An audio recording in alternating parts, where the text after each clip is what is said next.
The question.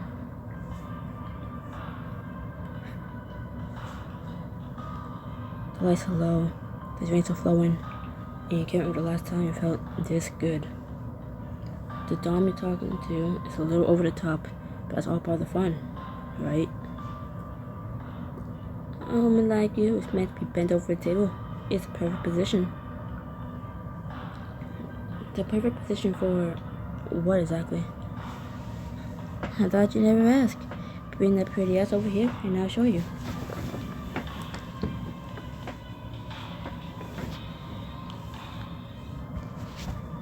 My pretty ass always responds to women who say please. Something hard and excited glitters in the Dom's eyes. She shows a hand towards her throat, but stops just short of making contact. And tough words from such a vulnerable little mouth. As much as you're enjoying the flirtation, you're starting to feel out of your depth. It's okay. You can admit it. You're here because you're curious, and I'm just a woman to satisfy you. The Dom reaches for you, her eyes narrowed appreciatively when someone grabs her wrist.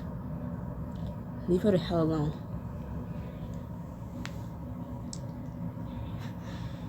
Reagan, I wasn't expecting you to come back yet. Reagan eyes the Dom, drew hard eyes, her expression like stone. So I see. It didn't take you long to find a Dom you liked. We were just talking. And that's not what it looks like to me. Is she yours? I had no idea. You know it now. The Dom steps back, hands raised. She casts one last look at you before leaving. I knew it was a mistake to bring you here. I can't turn my back for 1 second before the wolves descend. Aren't you one of the wolves? Of course I am. I thought I was clear about that from the start. Come on. Reagan loses no time in pulling you toward the exit. She storms past Anderson, who watches the interaction with a questioning lift to his brow. You can head home for the night, Anderson. I'll take it from here. Are you sure? Because I can... You'll do exactly as I say, or you can find yourself a new job. A few minutes later, the valet pulls up with a sleek sports car. Like Regan's mood, he is dark, fast, and dangerous. Of course, this is what she drives. It's not the car you arrived in, but before you can answer any questions, Reagan yanks open the passenger door. Find something to hold on to, and buckle up.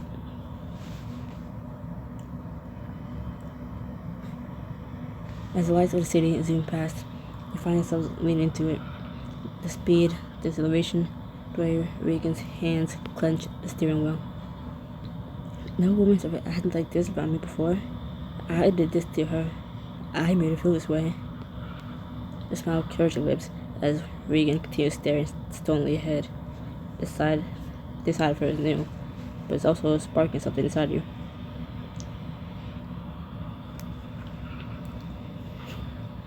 Makes me feel excited.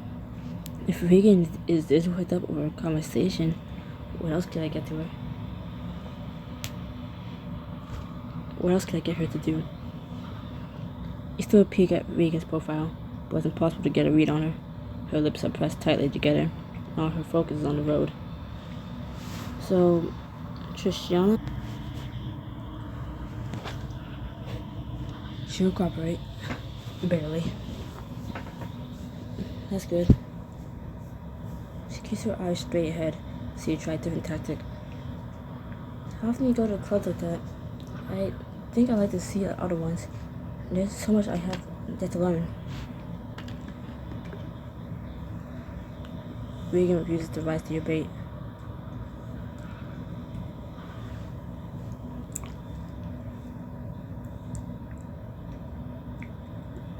I wish I discovered BDSM years ago. I feel so far behind. Maybe that's a good thing. Now it's gonna make you mad at me. You're just about to resign yourself to the long, tense drive home when you spot a sign up ahead for your favorite spot in the whole city. Oh wow, I didn't realize we come out this far. I didn't realize we come this far out. What are you talking about? You point to the road sign at this time of night. This part of Chicago offers a complete seclusion and privacy. It's the perfect place to persuade Reagan to tell me why she's so upset and help calm her down.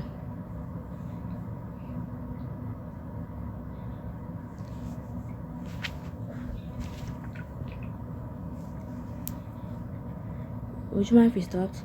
I want to show you where I go when I'm feeling worked up. Reagan glanced at you, her expression taut. Are you worked up right now? No, but you are. The turnoff is on your right.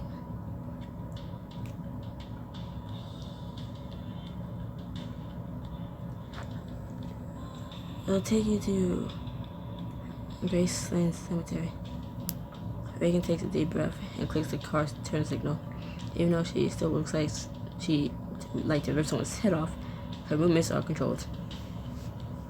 If it means that much to you. As Reagan pulls into the cemetery, you find yourselves completely alone.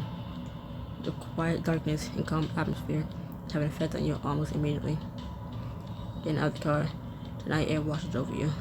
The lumen headstones anchoring you to the moment. Reagan follows your lead, skeptically. Now what? Now we enjoy. We breathe. We leave the rest of the world behind. And that's a lot to ask of a bunch of corpses. You glance over at Reagan. A shaft of moonlight hits the side of her face, giving you a perfect glimpse of her profile. Even tense, she's gorgeous. You long to reach out and touch her, but you clasp your hands together instead. I know it's silly, but this place means a lot to me. When things were Pat, you bite your lip, your words trailing off. McKinnon, the last thing Reagan wants to hear right now is more relationship drama about me and Pat. But to your surprise, Reagan prompts you to continue.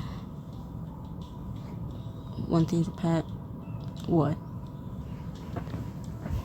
Sorry, I don't want to bore you. Pat used to hate it when I went on and on about things that didn't interest her. You don't bore me, Nadine. I wish you stopped saying things like that. You nod, feeling emboldened by her words.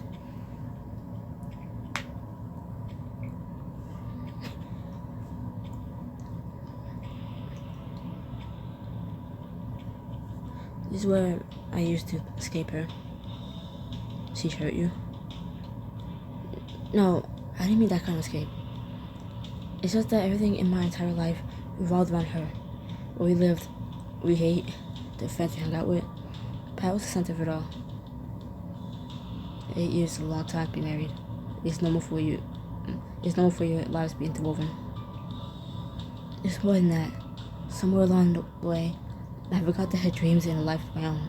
But this was one place she couldn't touch. As you open up, the last of Reagan's anger seems to ebb away. She turns to face you, her expression shadowed. I owe you an explanation for what happened at the club. I was only talking to that woman, Reagan. I know, but that particular Dom. The hard, dangerous no is back in Reagan's voice. She has a reputation in the community, and it's not a good one. It's no mistake that she singles you out. She prefers inexperienced subs, take advantage of their innocence.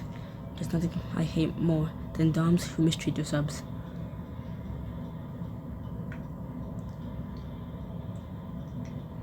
Reagan, if I'm so inexperienced, shouldn't you tell me what to look out for?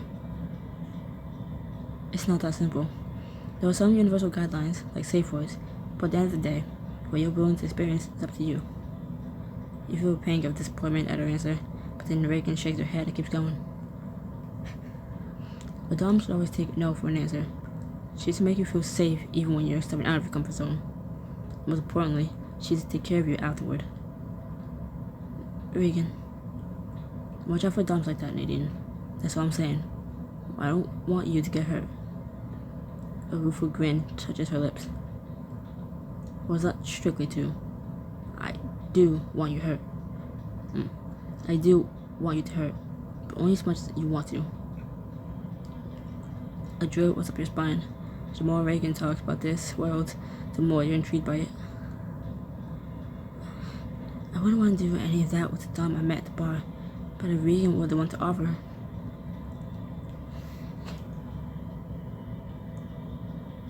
You gulp, willing your heart to slow down to a more normal rate. Regan talks a big game, but she's never actually offered to do any of that with me. And thank you for being honest with me. Reagan opens her mouth as if to speak, but fixes her attention out over the landscape from the hard side of her jaw. The moment is lost. What's wrong? I want you to know how sorry I am for the way I reacted back there. I know right to take my anger out on you. It's okay. You protected me. Reagan glances sharply over, her look of longing so intense that it tugs at something deep inside you. That's not my job. You're my client, not my... You hold your breath, your whole body tense for more, but she groans and shakes her head. It doesn't matter. I was out of line, and it won't happen again. What if another Dom tries to take advantage of me? How am I supposed to tell the difference between a good Dom and a bad one? You shouldn't have anything to do with Doms at all. It's a little late for that, don't you think? Abruptly, Regan turns and starts walking back toward the car. You scramble to follow her. Once you're seated, she jams the keys into the ignition and turns back into the heart of the city. Finally, she breaks the silence. Thank you for trusting me enough to bring me there, Nadine.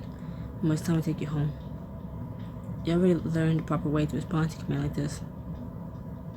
Yes, Regan.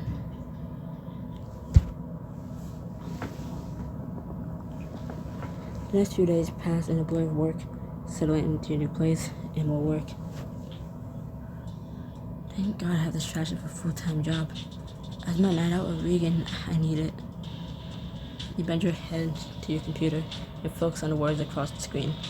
You have no idea how much time passes before you feel a tap on your shoulder. Hey, did you have a chance to arrange the polish of that stump speech? They're asked for it in your big office. Good timing. I just emailed you the latest copy. What do you think? Is Lewis gonna wow the crowds with it? This speech was a team effort. I don't think the final polish. All the speechwriters had a hand in crafting it. Miles seems that you know where this business stayed in. You shrug. It's the truth. You have a few labor emails to answer, so you turn your attention back to your screen. It doesn't stay there for long. Still no word from Regan. Why was she...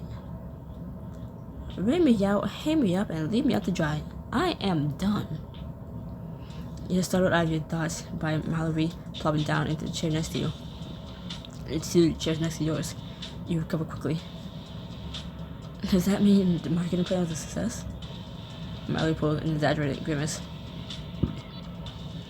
I said that I was in the review, but the last time he sent me notes, he tried to convince me that my place is making a comeback. So who knows? Anything is worse.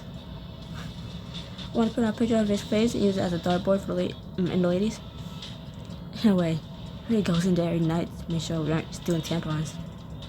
Melody looks around, then sinks back further into her chair. I even don't mind if I stick around for a bit. I've run a breather, and then some. It's been a hell of a week. Uh-oh. Is everything okay? You mean, did I just break up with my boyfriend because I found out he's been cheating on me with my landlord? Yeah, everything's great. Seriously? Who would cheat on you? If a woman like you isn't safe from a cheating bastard, what hope is there for the rest of us? I could say the same for you. But relationships are the worst. What happened? The usual. Late night texts, suspicious nights out, and way more personal grooming than any man needs. You wouldn't believe the cheap pet I found in our sink. You clap a hand over your mouth to keep from laughing out loud. Mallory sees you and grins. Feel free to let it out. I know I did. Does this mean you're officially single? Yeah. That's perfect. Now to Weston, so I pick up lines of horror stories from the trenches. I don't know if I'm ready for all that.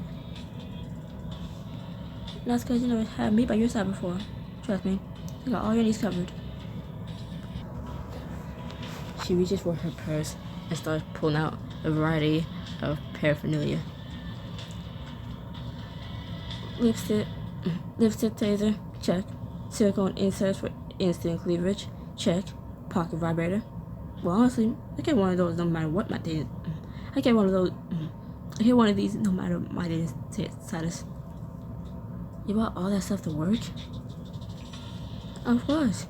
You never know if your new work bestie is gonna ask you out for a night in town.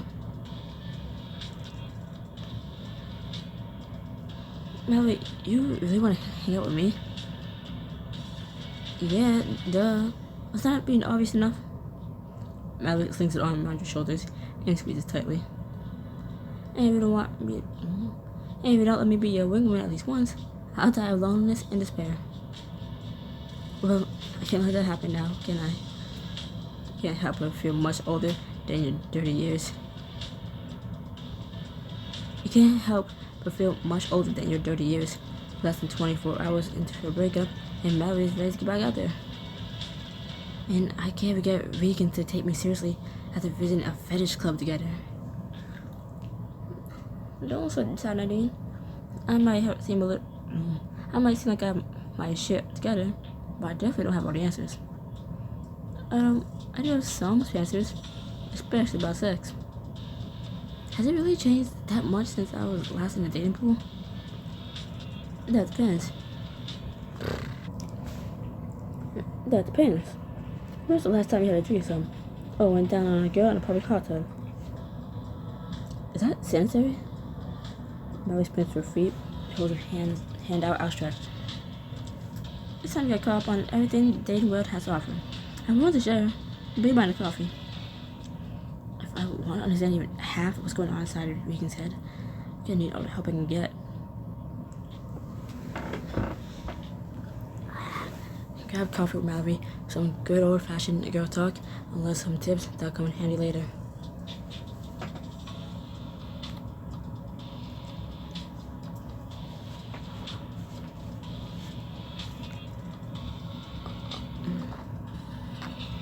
Only if you let me buy you some dessert to go with it. That sounds like a deal. A few minutes later, you and Mallory enter the cafe a few blocks down. Whoever decided to open up a political office by a 24-hour coffee shop was a genius. It definitely beats the stale coffee in the break room. I got Emerson counting the number of creamers yesterday. I bet it was the catering school who tells when one of the kids ate more than his share of paste. You giggle and head to the counter. You order, and about to choose a sweet treat, Mallory holds up a hand to stop you. Are you ready for your first dating lesson? What's my afternoon snack have to do with dating? More than you think. You can tell a lot about a woman based on what she orders. Pick something and I'll show you.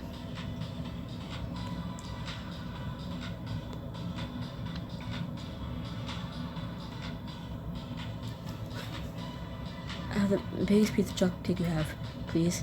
It's been that kind of day. I figured as much. Is this the wrong choice? What does it mean? It's just that you're a traditionalist, but a classy one. You know what works for you, and you lean into it. You can't help laughing as the barista hands over your order. Can you really get all that for one dessert? Maybe it's just a craving. Never underestimate the power of a good craving. That's lesson number 2. Always listen to what your body demands. You wait while Mallory orders before settling into a pair of comfy chairs near the back. I'm not sure I'm ready for full-on dating. I want everything I eat to be examined under a microscope. It's part of the package deal. What you eat, what you wear, Half the post-pace of it to pentagram. Every move is being watched. Sounds difficult. What happened to simple attraction? Back when Pat and I were first dating, we didn't care about anything but how good it felt to be together. Attraction is fine if all you want is to hook up or find benefits, but is that what you really want? I guess I'm not sure what I want right now. Then my advice to you is to figure that out first. I go into every relationship with clear expectations. And what are your expectations? Orgasms and lots of them. I wish I had a tenth of your confidence. Don't worry, you will. As soon as you recognize how many women would give their right arm to be with you, you'll be unstoppable. You think about the last time you saw Regan and sigh. She didn't seem willing to give up anything for you. Cheer up, Nadine. It's plenty of time to get back on track. What have you been doing to put yourself out there? Well, there's this one girl. I know it. How gorgeous is she on a scale of 1 to take me now? She's a take me now. Easy. Good. You said nothing less. Who is she?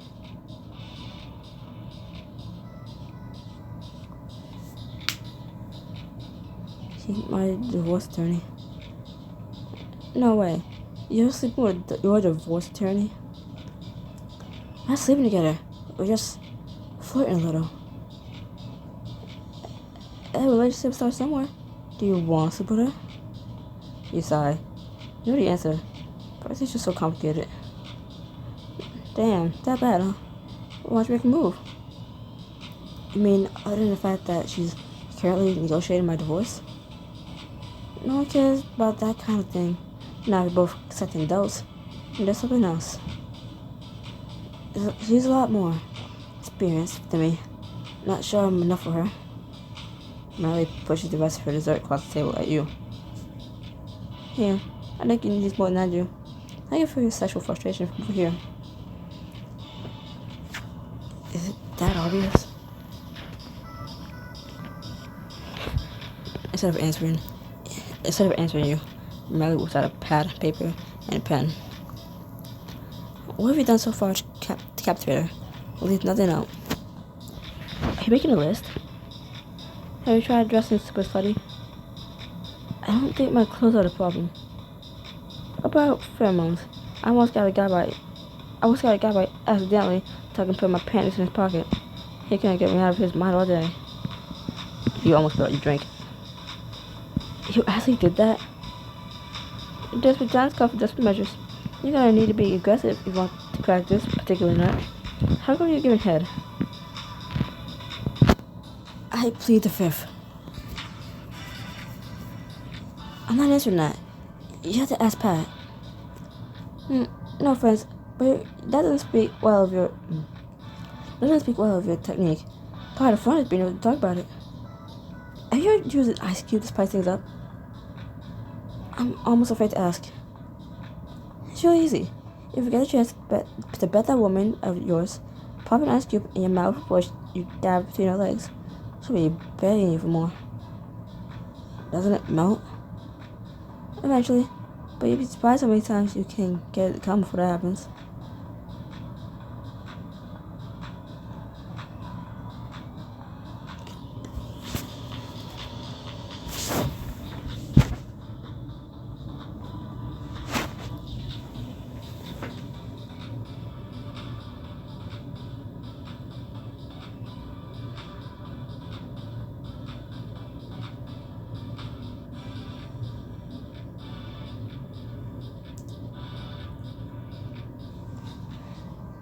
You tuck that morsel of information away for the future. Anything you can do to show Regan you're unafraid to try new things could come in handy. Thanks, Mallory. I really feel better about my prospects. I'm more than just a pretty face, you know. Let me know when you're ready for tips on going for anal. Mallory winks and finishes the rest of her coffee. She looks so relaxed over this conversation that you can't help marveling at her. What's that look for? I've just never met a person like you before. That's all. I could never open up like this to any of my other friends I had before. They're so depressed, boring, old. You can't help laughing. All of those things are true, but that's not quite it. They were always more past friends of mine. You're the first friend in a long time and puts me first. Melly winds her arm to yours and starts leading you out the coffee shop, a spring in her step. Well, all that's about to change. Stick with me, and you have a girl squad in no time. As much fun as it has been chatting with Mallory, you both have to work to finish up. Mallory heaves a sigh and starts heading toward her own desk. Don't spend too much time burning the computer, Nadine. Not when there's so many things ready to plunge into. You wave her off with a laugh, but Mallory only manages to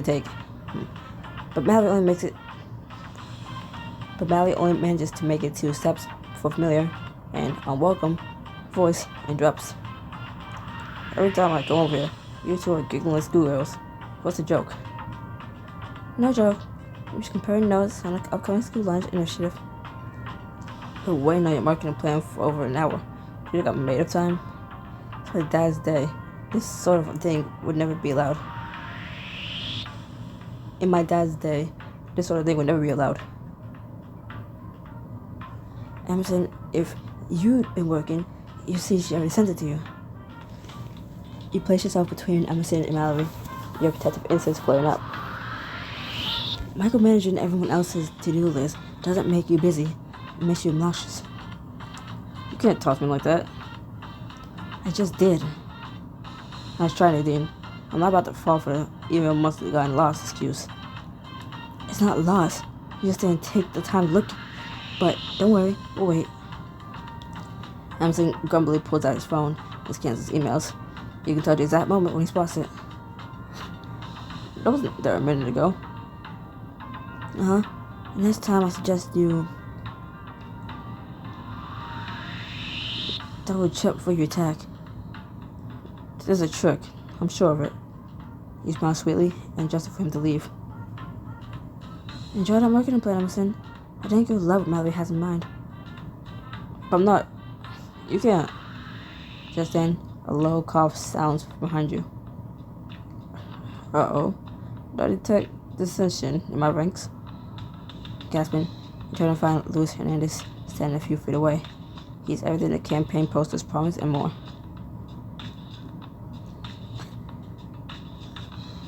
Mr. Hernandez, this is on me. You continue standing in front of Mallory.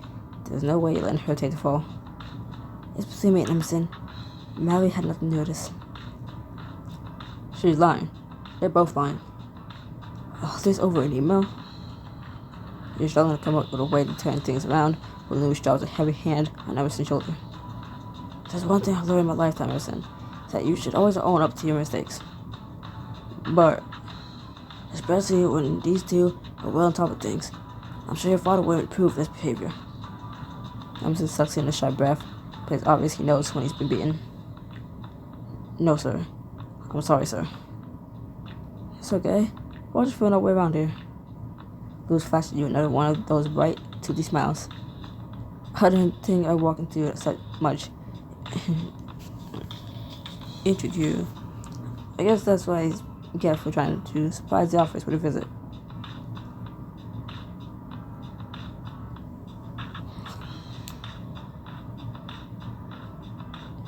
Mr. Hernandez, you came in the nick of time. What this office needs is a good, firm hand. Louis raises his eyebrows at you, a look of amusement on his face. If you ask me, it already has one. You flush, but Louis isn't done yet. Thank you, Nadine, for holding Emerson accountable. Accountability is sadly lacking in politics. I'd rather find it exists on my own roof. You know my name? My up-and-coming speechwriting intern? Of course. With a confident woman like you, my team will transform Chicago from the ground up. Me? Confident? With a smile and a nod, Louis moves on to the next office workers. Mallory, did you hear that? I heard that right. You're the most, Emerson. That was the best thing I've ever seen. Putting Emerson in his place felt great. I never done anything like that before. I kind of liked it. So did Mr. Hernandez. Yeah, well, nobody messes with my friend and gets away with it. Melody gives you a quick hug before heading back to her own desk. You stare after her, your dots in a whirl. If I could stand to a guy like Emerson, that can be bold enough to go after what I really want. With a resolute nod, make a decision. You know exactly what you want to do with this new sense of confidence. Later that night, you find yourself standing on Reagan's doorstep, and jittery nerves course through you, but you don't allow them to take over. I'm sure this isn't what Reagan had in mind. She gave me her address, but it's now or never. Reagan is the one I want, and I'm not afraid to show it. Rapping loudly at her door, put on your most sultry smile and wait. Then you wait some more, and a little more. You're about to give up when you hear footsteps approaching. With an eggy swing, the door flies open to reveal Reagan, half dressed and flushed all over. What the hell? Reagan doesn't look happy to see you. You take a deep breath and don't back down. Reagan, I have a proposition for you. Nadine, what proposition? It's the middle of the night. I'm sorry to stop by unannounced, but I read something today. It's something big. About the divorce. No, about myself. Gulping, you wipe your palms on your thighs and lift your chin the way she taught you. I want to become submissive, Reagan, and I want you to teach me how.